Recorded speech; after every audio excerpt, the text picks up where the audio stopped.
நான் ஏன் புக்ஸ் படிக்கணும்? ஏன்னா புக்ஸ் படிக்கிறது உங்களோட லைஃபே கண்டிப்பாக மாற்றும்.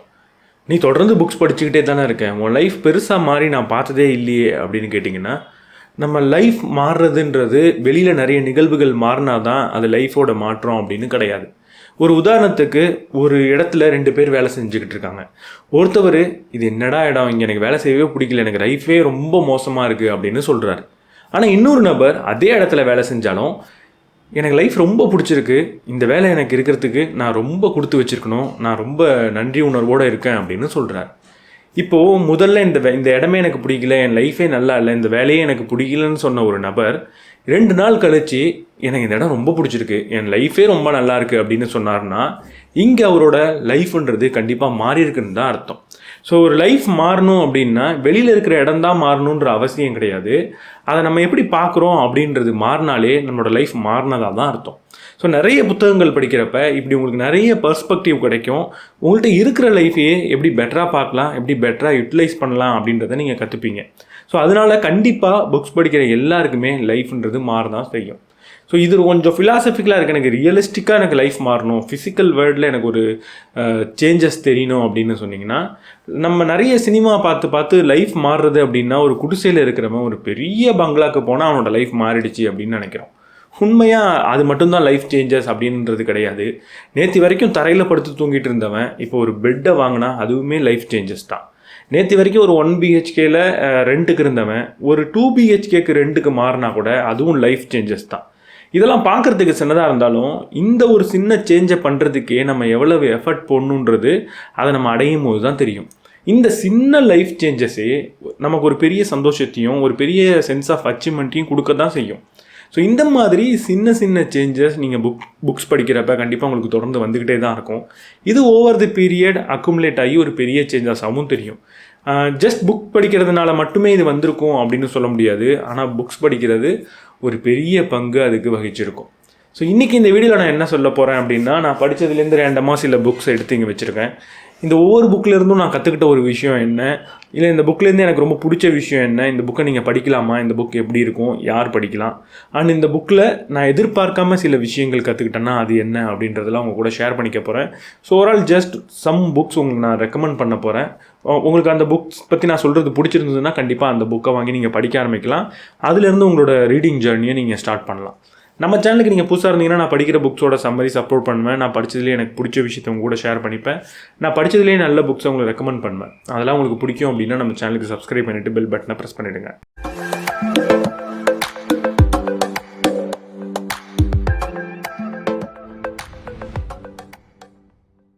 முதல் புக் இன்ஃப்ளூயன்ஸ்.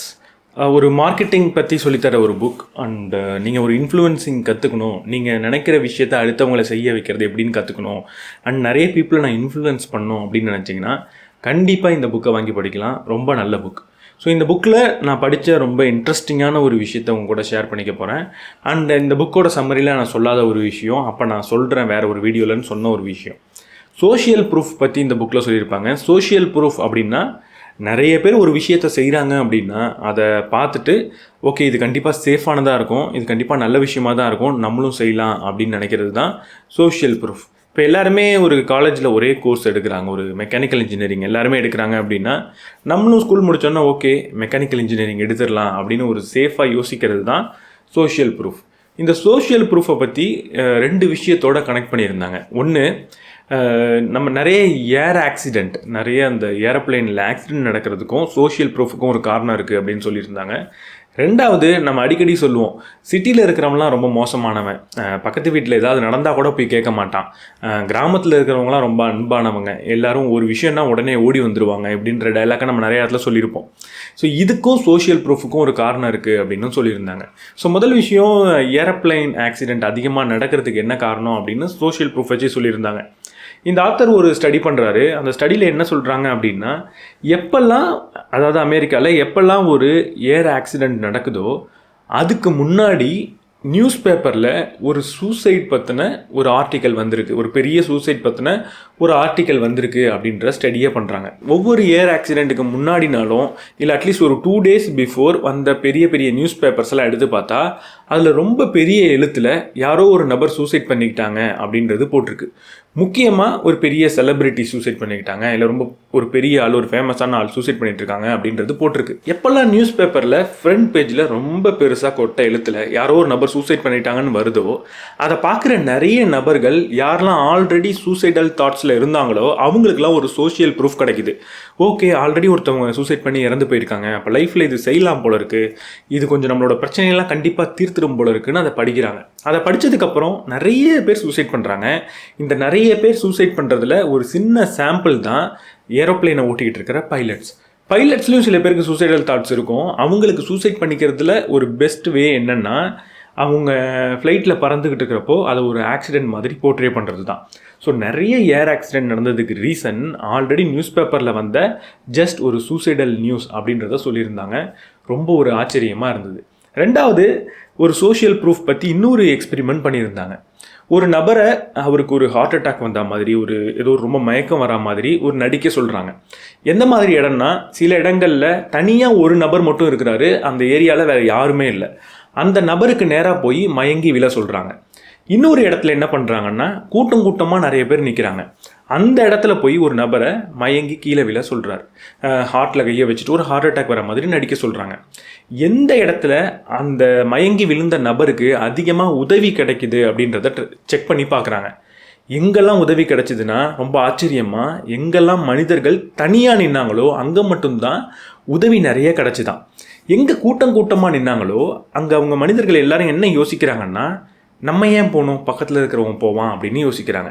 இல்லை, மோஸ்ட் ஆஃப் தி டைம் என்ன யோசிக்கிறாங்கன்னா, பக்கத்தில் இருக்கிறவங்கலாம் போல, நம்ம மட்டும் இங்கே ஏன் போயிட்டு, ஒருவேளை அது ஒரு ப்ராங்காக இருக்குமோ, ஒருவேளை வேறு ஏதோ ஒரு விஷயமா இருக்குமோ, சுற்றி இருக்கிறவங்கலாம் போல, நம்ம ஏன் போகணும் அப்படின்னு யோசிக்கிறாங்க. தனியாக இருக்கிறப்போ போய் காப்பாற்றலைன்னா ஒரு கில்ட் ஃபீல் வருது. கூட்டமாக இருக்கிறப்போ போய் காப்பாற்றலை அப்படின்னா அங்கே ஒரு கில்ட் ஃபீல் வரல, ஏன்னா யாருமே போகல. ஸோ அவன் போல நானும் போகல அப்படின்றப்போ அங்கே ஒரு கில்ட் ஃபீல் வரல, எல்லாரும் தனியாக ஒதுங்கிக்கிறாங்க, அவங்க வேலையை பார்க்குறாங்க. இப்போ இதுக்கும் ஒரு சிட்டிக்குள்ளே ஹெல்ப் கம்மியாக கிடைக்குதுன்னு நம்ம சொல்கிறதுக்கு என்ன ரீசன்? இந்த ஆத்தர் என்ன சொல்கிறாரு அப்படின்னா, 2 விதமாக இருக்குது. ஒரு தனியாக இருக்கிற நபர் மட்டும் ஹெல்ப் பண்ணுறாருன்னு சொல்லலை, இன்னொரு விஷயம் இருக்காங்க. அது என்னென்னா, சில சமயம் கூட்டமாக இருக்கிற இடத்துலையும் உதவி கிடைக்குது. அப்போ அந்த கூட்டத்தை போய் இன்வெஸ்டிகேட் பண்ணி பார்த்தா அந்த கூட்டத்தில் இருக்கிற எல்லாருக்கும் ஒருத்தவங்க தெரிஞ்சிருக்கு. இப்போ ஒரு 10 பேர் ஒரு இடத்துல இருக்காங்கன்னா அந்த 10 பேரும் ஒரே இடத்துல வேலை செஞ்சு ஒருத்தர் பேசி பழகினவங்களாக இருக்காங்க.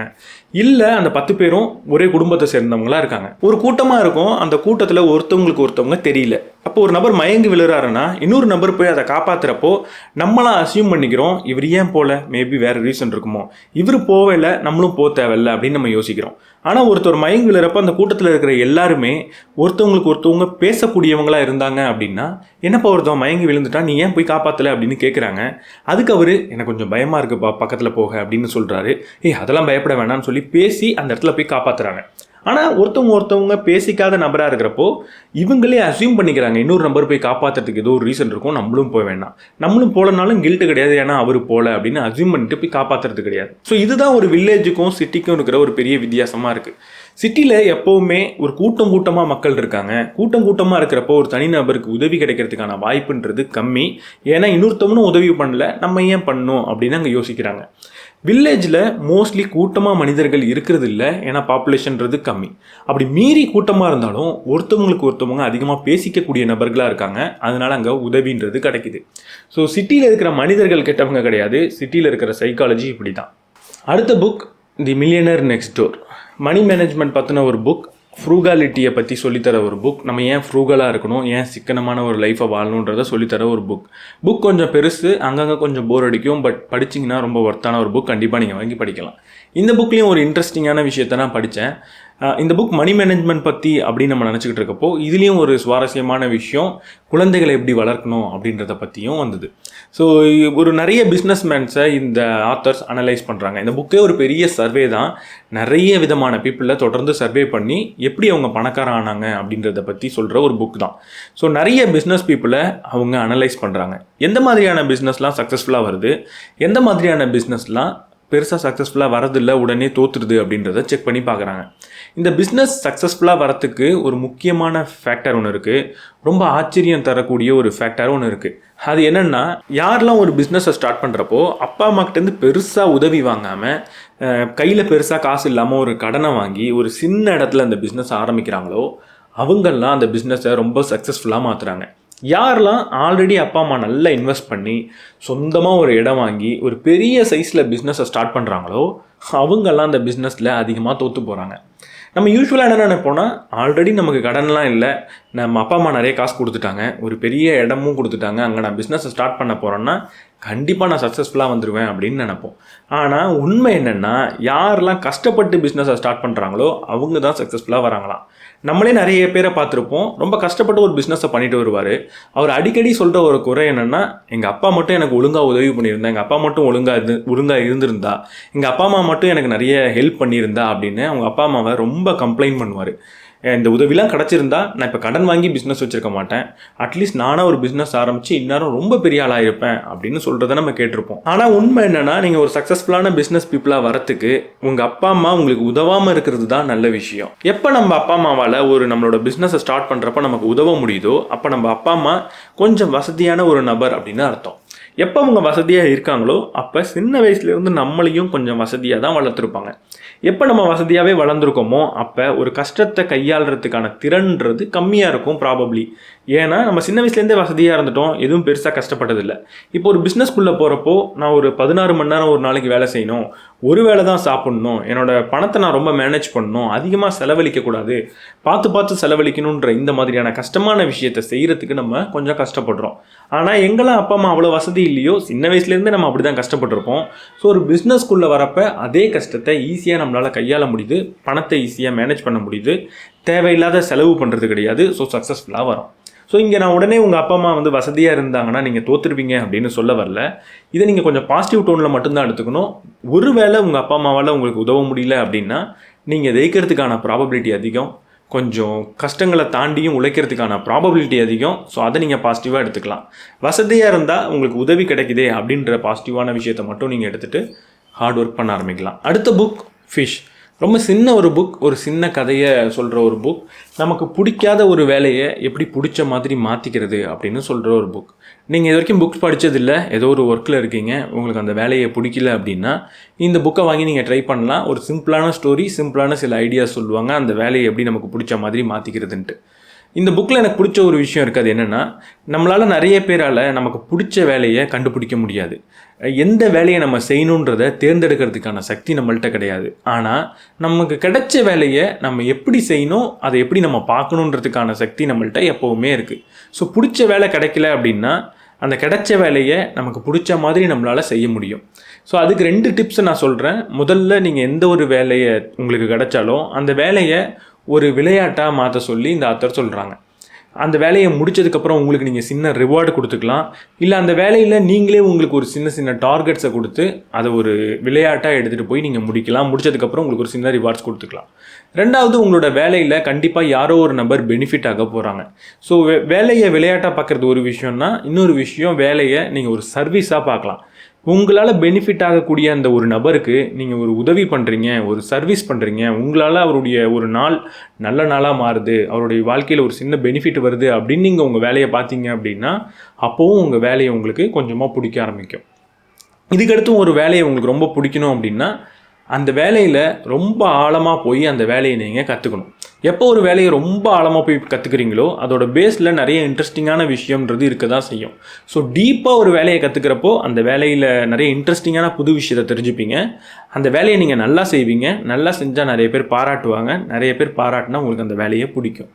ஸோ ஒரு பேஷன் தான் ஒரு நல்ல வேலையை செய்ய வைக்கும் அப்படின்றது கிடையாது. ஒரு வேலையை நல்லா செஞ்சால் அங்கே பேஷன்றது வரும். ஸோ உங்களுக்கு பிடிக்காத வேலை உங்களுக்கு கிடச்சிருச்சுன்னா அந்த வேலையை சேஞ்ச் பண்ணலாம். ஆனால் சேஞ்சும் பண்ண முடியாது அப்படின்ற ஒரு சுச்சுவேஷன் வந்ததுன்னா நீங்கள் இந்த புக்கை படித்து இதை ஃபாலோ பண்ணலாம். அடுத்த புக் தி ஒன் திங், ஒரு ப்ரொடக்டிவிட்டி இம்ப்ரூவ்மெண்ட் புக். ஸோ நீங்கள் இப்போ ஒரு பிகினராக இருக்கீங்க அப்படின்னா இந்த புக்கை வாங்கி படிக்கலாம். உங்களோட ப்ரொடக்டிவிட்டியை எப்படி இம்ப்ரூவ் பண்ணுறது, நீங்கள் எப்படி நிறைய ப்ரொடக்டிவான விஷயத்தை செய்கிறதுன்றதை இந்த புக்ஸ் படித்து கற்றுக்கலாம். ரொம்ப சிம்பிளான ஒரு புக் தான், ஒரே ஒரு விஷயத்தை தான் சொல்லும். ஸோ இந்த புக்கிலேருந்து நான் கற்றுக்கிட்ட ரொம்ப முக்கியமான ஒரு விஷயம் என்னென்னா, நிறைய வேலையை செய்யணும் அப்படின்னு நம்ம ஆசைப்படவே கூடாது.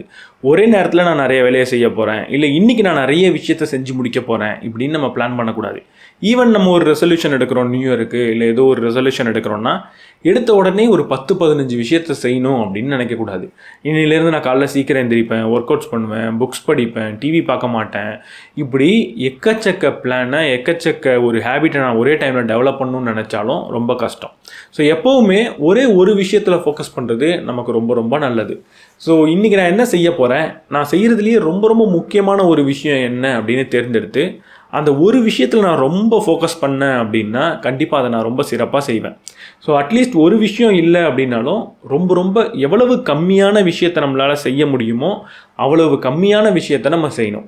ஸோ ரொம்ப கம்மியான வேலையை தேர்ந்தெடுங்க. ஸோ எந்த வேலையை செய்கிறோன்றதை விட எந்த வேலையெல்லாம் நம்ம செய்ய போகிறது இல்லைன்றது ரொம்ப ரொம்ப முக்கியம். ஸோ எதையும் பிளான் பண்ணும்போது எதெல்லாம் நான் செய்ய மாட்டேன் அப்படின்னு அட்லீஸ்ட் ஒரு 80% விஷயத்தை ஒதுக்கி வைங்க. மீதி இருக்கிற 20%ல் உங்களோட ஃபுல் எஃபர்ட்டை போடுங்க. அடுத்த புக் கட் அப்படின்ற இந்த புக். ஸோ நான் இந்த புக்கை பற்றி வீடியோ போட்டதில்லை, போடணும்னு நினச்சேன், அதுக்கப்புறம் டைம் இல்லாமல் போயிடுச்சு. நானும் அதுக்கப்புறம் இதை சம்மரி பண்ணல. நான் பிரெயின் அப்படின்னு ஒரு வீடியோ போட்டப்போ அந்த வீடியோவோட எண்டில் ஒரு விஷயம் சொல்லியிருப்பேன். நம்ம மூளையை விட ரொம்ப புத்திசாலியான ஒரு உறுப்பு நம்ம உடம்புல இருக்குது, அது என்னன்னு சொல்கிறேன் அப்படின்னு சொல்லி ஒரு 2-3 வருஷம் ஆயிருக்கும். அதை நான் எதை மீன் பண்ணி சொன்னேன்னா நம்மளோட கட், அதாவது குடலை பற்றி தான் சொன்னேன். நம்மளுக்கு வரக்கூடிய மோஸ்ட் ஆஃப் தி எமோஷன்ஸை நம்மளோட குடல் தான் நமக்கு கொடுக்குது, நம்ம பிரெயின் கொடுக்கறத விட. ஸோ இதில் இந்த புக்கில் படித்த ஒரு 2 இன்ட்ரெஸ்டிங்கான விஷயத்த சொல்கிறேன். கொஞ்சம் நான் குடலை பற்றி பேசுகிறதுனால கொஞ்சம் அருவருப்பாக இருக்கும், பட் நான் சொல்லிடுறேன், நீங்கள் வேணால் ஸ்கிப் பண்ணிக்கோங்க. இந்த அடுத்த புக்குக்கு போங்க டைம் ஸ்டாம்பை யூஸ் பண்ணி. ஸோ முதல் விஷயம் என்னென்னா, ஒரு பூனையோட யூரினை ஒரு ரூமில் அங்கங்கே வைக்கிறாங்க. வச்சுட்டு சில எலிகளை அந்த ரூம்குள்ளே விடுறாங்க. அந்த எலிகள்லாம் எப்போ அந்த பூனையோட யூரின் பக்கத்தில் போதோ ரொம்ப பயந்து அந்த இடத்த விட்டு ஓட ஆரம்பிச்சிருக்கு. ஒரு பூனையோட யூரின் அங்கே இருக்குன்னா நம்மளை சாப்பிடக்கூடிய ஒரு விலங்கு அங்கே இருக்குது, நம்ம அங்கே போகக்கூடாது அப்படின்றது எலிக்கு ஆல்ரெடி ப்ரீ ப்ரோக்ராம்டு ஆயிருக்கு. இப்போ சில எலிகளை எடுத்து என்ன செய்கிறாங்கன்னா, பூனையோட வயிற்றில் இருக்கிற ஒரு சில பாக்டீரியாஸ் எடுத்து அந்த எலிக்கு செலுத்துகிறாங்க. எலியோட வயிற்றில் அந்த பாக்டீரியாஸை கொடுக்குறாங்க. நம்மளோட குடலில் கோடிக்கணக்கான பாக்டீரியாஸ் இருக்கும். நம்ம பிறக்கும் போதுலேருந்து நம்ம கூட அந்த பாக்டீரியாஸ் வரும். இதில் நிறைய நல்ல பாக்டீரியாஸும் இருக்குது, கெட்ட பாக்டீரியாஸும் இருக்குது. இப்படி பூனையோட வயிற்றில் இருக்கிற ஒரு பாக்டீரியாவை எடுத்து எலியோட வயிற்றில் வைக்கிறாங்க. வச்சதுக்கப்புறம் அந்த எலிலாம் என்ன செய்யுது அப்படின்னு பார்த்தா, எந்த எலிக்கெல்லாம் அந்த பூனையோட பாக்டீரியாவை செலுத்துனாங்களோ அந்த எலி எல்லாமே அந்த பூனையோட யூரின் எங்கே இருக்கோ அங்கே தான் போய் நின்று தான் அந்த யூரின் கிட்ட தான் போனதான். இந்த எக்ஸ்பெரிமெண்ட்டுக்கு அப்புறம் இந்த ஆத்தர் ஒரு விளக்கம் சொல்கிறாங்க. என்னென்னா, இந்த பூனையோட வயிற்றில் இருக்கிற பாக்டீரியா ரொம்ப ரொம்ப இன்டெலிஜென்ட். எப்போ அது ஒரு எலிக்குள்ளே போகுதோ அந்த எலியை அந்த பூனையை நோக்கி அது இழுத்துட்டு வருது. திரும்ப அந்த பூனையோட வயிற்றுக்குள்ளே அந்த பாக்டீரியா போகிறதுக்காக அந்த எலியை கிட்டத்தட்ட ஒரு ஜாம்பி மாதிரி யூஸ் பண்ணிக்குது அப்படின்னு சொல்கிறாங்க. கிட்டத்தட்ட அந்த எலியை திரும்ப பூனைக்கு உணவாக கொடுத்து அதோட வயிற்றுக்குள்ளேயே அது போகணும் அப்படின்னு பார்க்குது அப்படின்னு சொல்கிறாங்க. இல்லை இன்னொரு சில இடங்களில் நம்ம நிறைய பேர் பைக்கை ரொம்ப ரேஷாக ஓட்டி பார்த்துருப்போம், ரொம்ப பைக்கில் ஸ்டன் பண்ணி பார்த்துருப்போம். ரொம்ப தைரியமாக தெரிகிற மாதிரி இருப்பாங்கல்ல, அவங்களோட வயிற்றுக்குள்ளேயும் இந்த பூனை வயிற்றில் இருக்கிற அதே பாக்டீரியாஸ் இருக்குது அப்படின்ற ஒரு ஸ்டடியும் பண்ணியிருக்காங்க. இன்னொரு விஷயம் என்னென்னா, நிறைய பேருக்கு வயிற்றில் இருக்கிற மலத்தை மாற்ற சிகிச்சை இருக்குது. ஒருத்தவங்க வயிற்றில் இருக்கிற மலத்தை எடுத்து இன்னொருத்தவங்க வயிற்றில் வைக்கிற ஒரு சிகிச்சை இருக்குது. இதை நீங்கள் நிறைய பேர் பேசி கேள்விப்பட்டிருப்பீங்க. எப்போ என் வயிற்றில் என்னோடய குடலில் தேவையான நல்ல பாக்டீரியாஸ் இல்லையோ, ரொம்ப லோ லெவலில் போதோ, அப்போ நான் சாப்பிட்டு அந்த பாக்டீரியாஸை உள்ளே கொண்டு போக முடியாது.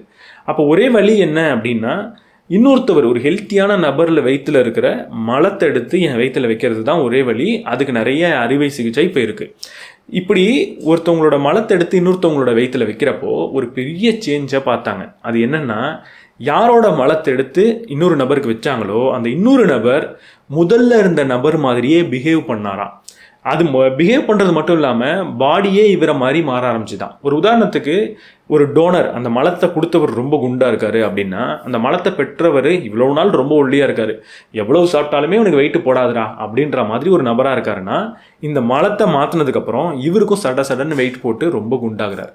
ஸோ இதுலேருந்து நீங்கள் புரிஞ்சிக்க வேண்டியது என்னென்னா, நம்ம வெயிட்டில் இருக்கிற பாக்டீரியாஸ் நம்மளோட பாடி ஸ்ட்ரக்சரை, நம்மளோட சைக்காலஜியை எல்லாத்தையுமே ரொம்ப அதிகமாக அஃபெக்ட் பண்ணும். நம்ம மூளையை விட நம்மளோட குடல் நமக்கு ரொம்ப பெரிய இன்ஃப்ளூயன்ஸை கொடுக்குது நம்மளோட சைக்காலஜியில் அண்ட் நம்மளோட ஹெல்த்தில். ஸோ நீங்கள் அதனால தான் நிறைய ப்ரோபயோட்டிக்ஸ் ஃபுட்ஸை எடுத்துக்கணும். ஸோ எல்லா கல்ச்சர்லையுமே ப்ரோபயோட்டிக் ஃபுட்டுன்றது ரொம்ப முக்கியமான இடத்துல இருக்குது. தயிராக இருக்கட்டும், இட்லியாக இருக்கட்டும், இந்த மாதிரி நிறைய ப்ரோபயோட்டிக் ஃபுட் இருக்குது. அதை நீங்கள் எடுத்துக்கணும். You are what you eat அப்படின்னு ஜஸ்ட் சொல்லலை, உண்மையாகவே நீங்கள் என்ன சாப்பிட்றீங்களோ அப்படிப்பட்ட மனிதனை தான் மாறுறீங்க.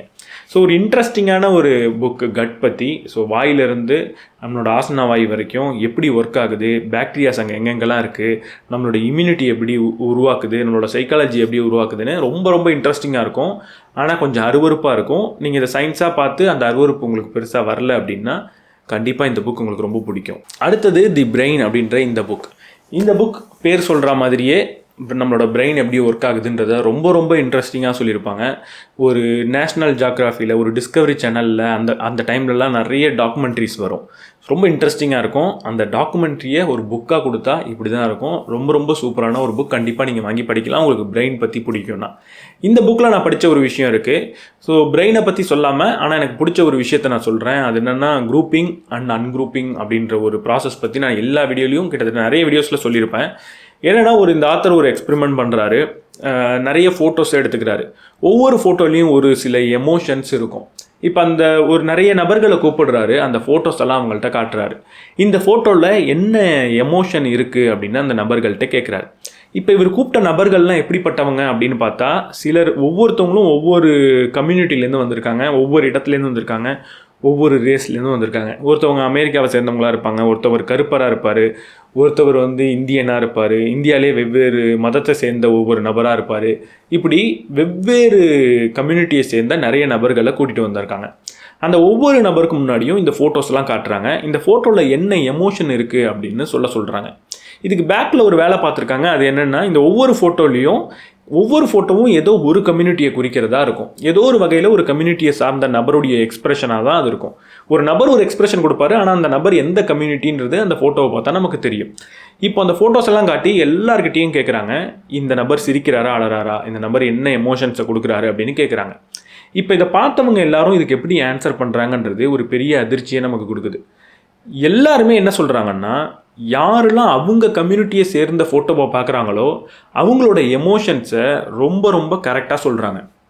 இப்போ ஒரு வெள்ளையாக இருக்கிறவர் இன்னொரு வெள்ளையாக இருக்கிற நபரை பார்க்குறாருன்னா, அவர் சிரிக்கிறப்ப கரெக்டாக சிரிக்கிறாருன்னு சொல்கிறாரு, அவர் யோசிக்கிறப்ப யோசிக்கிறாருன்னு சொல்கிறாரு, அவர் அலறப்ப அலறாருன்னு சொல்கிறாரு.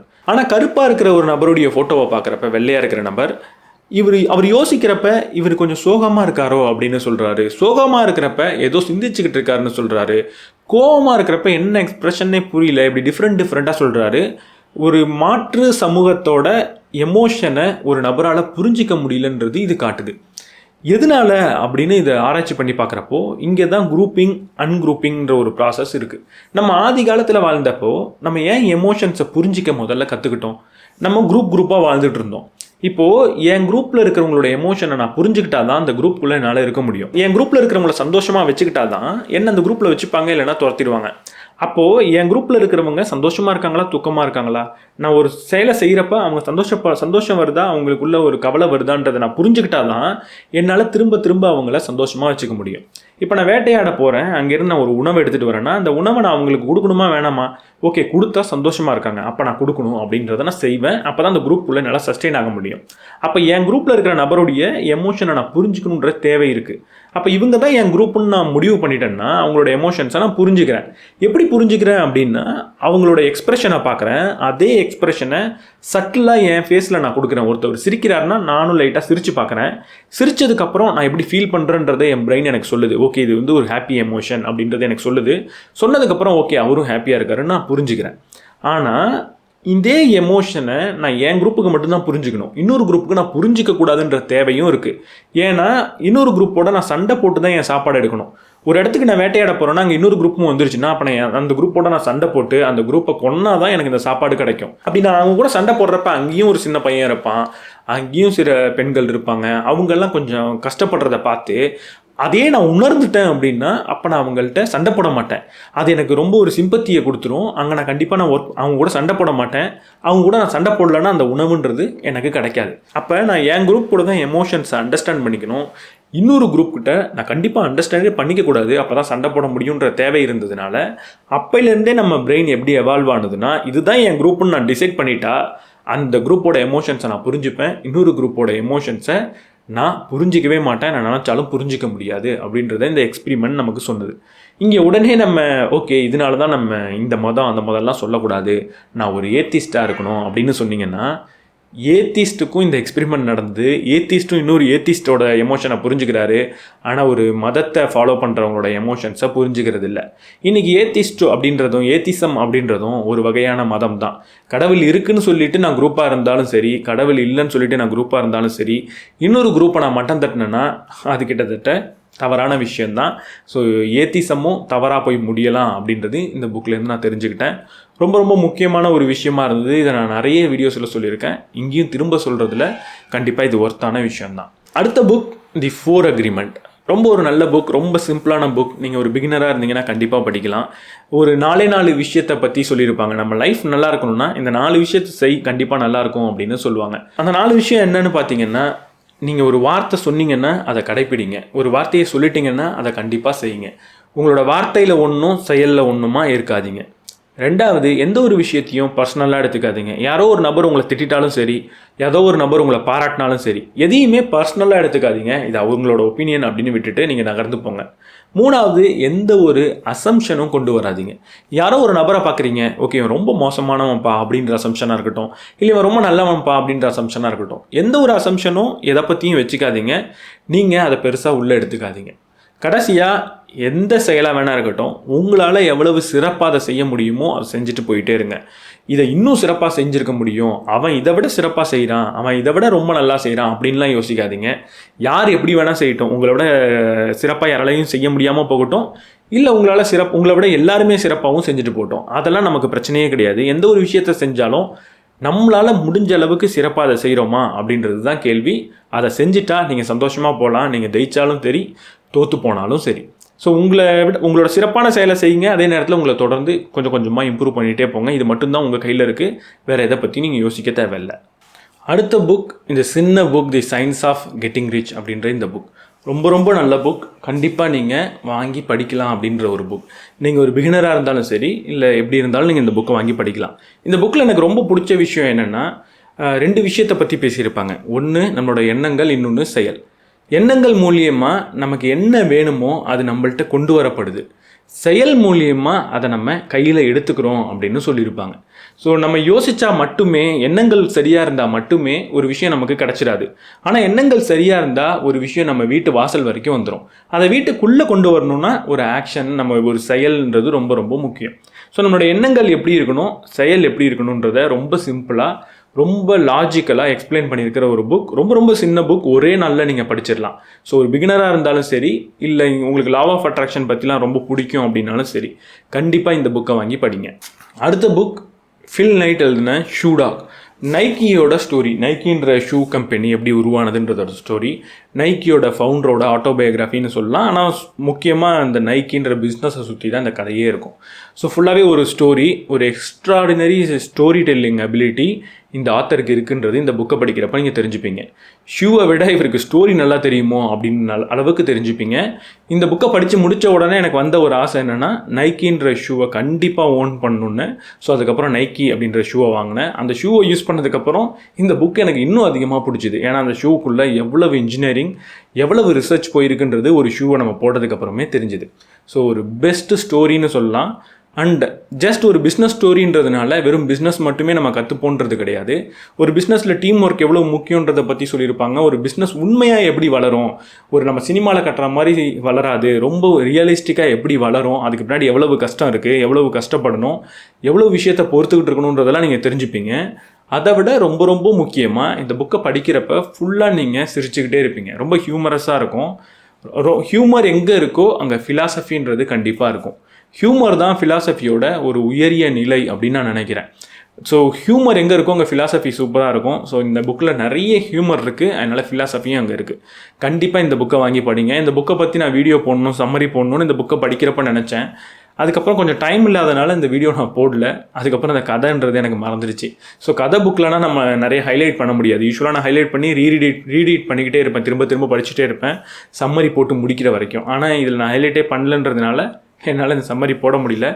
இன்கேஸ் டைம் இருந்ததுன்னா நான் திரும்ப இந்த புக்கை படிச்சுட்டு இதோட சம்மரி போடுறேன். ரொம்ப ரொம்ப சூப்பராக இருக்கும். அடுத்த book man search for meaning. லைஃப்பில் மீனிங்னா என்ன, மீனிங் முதல்ல எவ்வளவு முக்கியம், லைஃப்பில் நமக்கு நிறைய பிரச்சனை இருந்தாலும் அங்கே எப்படி நம்மளால் சந்தோஷமாக இருக்க முடியுன்றதை சொல்லித்தர ரொம்ப ரொம்ப சிறப்பான புக். நீங்கள் யாராக இருந்தாலும் இந்த புக்கை படிக்கலைன்னா கண்டிப்பாக படிக்கணும். உங்களோட லைஃப்பை மாற்றும்னு நான் ஆரம்பத்தில் சொன்னதில் இந்த புக் கண்டிப்பாக உங்களோட லைஃப்பை மாற்றும். இந்த புக்கோட ஆத்தர் நாசியோட அந்த கேம்பில் மாட்டிக்கிறாரு.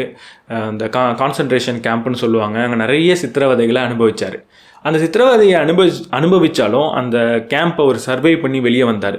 உள்ளே எப்படி அவரால் சர்வை பண்ண முடிஞ்சுது? அவ்வளவு சைக்காலஜிக்கல் இஷ்யூ, அவ்வளோ ஒரு ஃபிசிக்கல் டார்ச்சரெல்லாம் பொறுத்துக்கிட்டு எப்படி அவரால் இருக்க முடிஞ்சுது? அப்படி அவர் இருக்கிறதுக்கு எது அவருக்கு உதவியாக இருந்தது? அவர் ஒரு சைக்காலஜிஸ்ட் அப்படின்றதுனால சுற்றி இருக்கிற நபர்கள்லாம் எந்த விஷயத்தை பிடிச்சிக்கிட்டு அங்கே உயிரோடு இருந்தாங்க, எப்படிப்பட்ட விஷயம் அவருக்கு ஹெல்ப் பண்ணுது எல்லாருக்கும் அப்படின்றத பற்றி சொல்லியிருப்பார். ஸோ மீனிங்கிறது லைஃபுக்கு எவ்வளவு முக்கியன்றதை பற்றி சொல்லியிருப்பார். இந்த புக்கில் எனக்கு ரொம்ப பிடிச்ச ஒரு விஷயம் இருக்குது. இந்த புக்கே எனக்கு ரொம்ப பிடிக்கும், ஒவ்வொரு வரியும் அவ்வளோ பிடிக்கும். இந்த புக்கோட எண்டில் ஒரு விஷயம் இருக்கும். நானும் இந்த சம்மரி போட்டப்போ கடைசியில் அதை சொல்லி முடிச்சிருப்பேன் என்னோட சம்மரிலையும். அதோட லிங்க்கை நான் டிஸ்கிரிப்ஷனில் தரேன். அந்த ஒரு விஷயம் என்னென்னா, அந்த கான்சன்ட்ரேஷன் கேம்பில் கடைசியில் போர் முடியுது. அதுக்கப்புறம் எல்லாரையும் அதுலேருந்து ரிலீஸ் பண்ணுறாங்க. அந்த கான்சன்ட்ரேஷன் கேம்ப்லேருந்து எல்லோரும் வெளியே போகிறப்ப ஒரு நபர், இவர் பார்த்துக்கிட்டே இருக்கார், ஒரு நபர் என்ன பண்ணுறான்னா பக்கத்தில் இருக்கிற ஒரு சோள கொல்லைக்குள்ளே போயிட்டு அங்கே இருக்கிற சாப்பாட்டை திருடி சாப்பிட்றான்.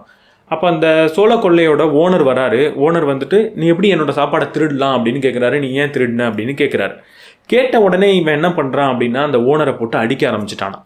இந்த ஆத்தர் போயிட்டு அவனை தடுக்கிறாரு. தடுத்துட்டு, ஏன் இவன் அடிக்கிற, அவனோட சாப்பாடு நீ திருடி எடுக்கிற, உன்கிட்ட ஏன் எடுத்துன்னு தானே கேட்டான், எடுக்காதன்னு கூட சொல்லலை, நீ கொஞ்சம் எக்ஸ்பிளைன் பண்ணியிருந்த அப்படின்னா நான் ஒழுங்காக சாப்பிடலன்னு சொல்லியிருக்கலாம், நான் ஒரு கான்சன்ட்ரேஷன் கேம்ப்லேருந்து வரேன்னு சொல்லியிருக்கலாம், நீ பட்ட கஷ்டத்தை சொல்லியிருந்தேன்னா அந்த சாப்பாடு இன்னும் அதிகமாக கூட அவர் உனக்கு கொடுத்துருப்பாரு. ஆனால் அவர் கேட்டதுக்கே நீ ஏன் அவர் அடித்த அப்படின்னு கேட்டப்போ அவன் என்ன பதில் சொன்னான்னா, இவ்வளவு நாள் என்னை உள்ளே வச்சு அவ்வளோ பேர் கொடுமை பண்ணாங்க, அதெல்லாம் உனக்கு தெரியல, நான் ஒருத்தவன் அடிக்கிறதுனால இந்த உலகம் மாறிட போதா, நான் எவ்வளவு கஷ்டப்பட்டிருக்கேன், இவன் அடிக்கக்கூட கூடாதான்னு கேட்டுட்டு போனானா. இந்த ஆத்தர் அங்கே தான் சொல்கிறாரு, ஒரு ரொம்ப கொடுமைகளை அனுபவித்தவங்களோட ஒரு மனநிலை சைக்காலஜி எப்படி மாறிடுதுன்னா, நான் நிறைய கொடுமையை அனுபவிச்சிட்டேன், அதனால இன்னொரு நபரை கொடுமைப்படுத்துறதுக்கான ரைட்ஸ் எனக்கு வந்துருச்சு அப்படின்னு நிறைய பேர் நம்ப ஆரம்பிச்சிடுறாங்க. ரொம்ப முக்கியமாக என்னென்னா, நான் கொடுமையை அனுபவிச்சிட்டேன், அதனால் என்னை யார் கொடுமைப்படுத்தினாங்களோ அவங்கள திரும்ப நான் கொடுமைப்படுத்துறதுக்கான ரைட்ஸ் எனக்கு வந்துருச்சுன்னு நினைக்கிறாங்க. ஆனால் உண்மை என்ன அப்படின்னா, எங்கேயோ ஒரு இடத்துல இந்த சண்டையை நம்ம நிறுத்தணும் அப்படின்னா யாரோ ஒரு நபர் அங்கே மன்னிச்சு தான் ஆகணும். யாரோ ஒரு நபர் என்னை அடிச்சிட்டாங்க, இருந்தாலும் நான் அவனை திரும்பி அடிக்க மாட்டேன், பொழைச்சி போன்னு விட்டு தான் ஆகணும். அந்த ஒரு நபர் தான் சரித்திரத்தில் ஹீரோவாக இருக்காங்க. நான் திருப்பி அடித்தாதான் ஹீரோ, சண்டை போட்டால் தான் ஹீரோ அப்படின்றது கிடையாது. என்னை ஒருத்தவன் அடித்தப்போ திருப்பி அடிக்கணும்னு எனக்கு தோன்ற ஒரு விஷயத்தை கட்டுப்படுத்திட்டு இந்த சமுதாயத்துக்காகவும் அடுத்து வர சந்ததியருக்காகவும் நான் திருப்பி அடிக்க போகிறதில்ல, இங்கே நான் மன்னிச்சு விட போகிறேன் அப்படின்னு முடிவெடுக்கிறவன் உண்மையாகவே ரொம்ப தைரியசாலி. அவன் தான் ரியல் ஹீரோ. கடைசி book a brief history of time. Stephen William Hawking எழுதினது. ஒரு சூப்பரான ஒரு புக். சயின்ஸோட ஏர்லி பீரியட்லேருந்து அந்த ரீசன்ட் பீரியட் வரைக்கும் சயின்ஸ் எப்படி எவால்வ் ஆனதுன்றத ரொம்ப சிம்பிளாக ஜஸ்ட் வித் வேர்ட்ஸ்லேயே எக்ஸ்பிளைன் பண்ணியிருப்பார். பெருசாக ஈக்குவேஷன்ஸ் எதையுமே யூஸ் பண்ணாமல் ஒரு மாடர்ன் சயின்ஸ் வரைக்கும், ஒரு குவாண்டம் தியரிஸ் வரைக்கும், ஈவன் ஸ்ட்ரிங் தியரி வரைக்குமே ஓரளவுக்கு எக்ஸ்பிளைன் பண்ணியிருப்பார் வித்தவுட் யூஸிங் அ ஈக்குவேஷன். ஒரே ஒரு ஈக்குவேஷன் தான் இந்த புக்கில் வரும். அது E=mc² ஒரே ஒரு ஈக்குவேஷன் வரும். அதுவும் பர்பஸ்ஃபுல்லாக யூஸ் பண்ணார். அதையும் யூஸ் பண்ணாமல் கூட இவரால் இந்த புக்கை எழுதியிருக்க முடியும். ஒரு கிரேட்டஸ்ட் மைண்ட் அப்படின்றத ப்ரூவ் பண்ணியிருப்பார். இந்த புக்கை பற்றி சொல்லணுன்னா நான் ஒரு கான்ட்ரவர்ஷியலான ஒரு விஷயத்த சொல்ல போகிறேன். ஸ்டீஃபன் வில்லியம் ஹாக்கிங் நிறைய இடத்துல there is no creator அப்படின்ற மாதிரி சொல்லியிருப்பார். there is no creator அப்படின்னு ஒரு டேரெக்டாக சொல்லணும்னாலும் நிறைய இடத்துல there is no creator அப்படின்றத மீன் பண்ணியிருப்பார். ஆனால் there is no creator அப்படின்னு சொல்கிற எந்த ஒரு நபரையும் நான் கொஞ்சம் ஓவர் கான்ஃபிடென்ட்டாக பார்க்குறேன். இங்கே நான் காடுன்னு சொல்லலை, தெர் இஸ் நோ காட்னு சொன்னால் அதில் எனக்கு ஒப்பீனியன் எதுவுமே கிடையாது. ஆனால் தெர் இஸ் நோ கிரியேட்டர்னு சொல்கிறப்போ எனக்கு ஒரு ஒப்பீனியன் இருக்குது. அந்த நபர், எந்த ஒரு நபர் தெர் இஸ் நோ கிரியேட்டர் அப்படின்னு சொல்கிறாரோ அவரை கொஞ்சம் நான் ஓவர் கான்ஃபிடென்ட்டாக பார்க்குறேன். அட்லீஸ்ட் டுடே இன்றைக்கி ஒரு நபர் தெர் இஸ் நோ கிரியேட்டர் அப்படின்னு சொன்னார்னா, இந்த பிரபஞ்சத்தை உருவாக்கிய ஒரு நபர் இல்லை அப்படின்னு சொன்னாருன்னா அவர் ரொம்ப ஓவர் கான்ஃபிடென்ட்டாக எனக்கு தெரிகிறாரு.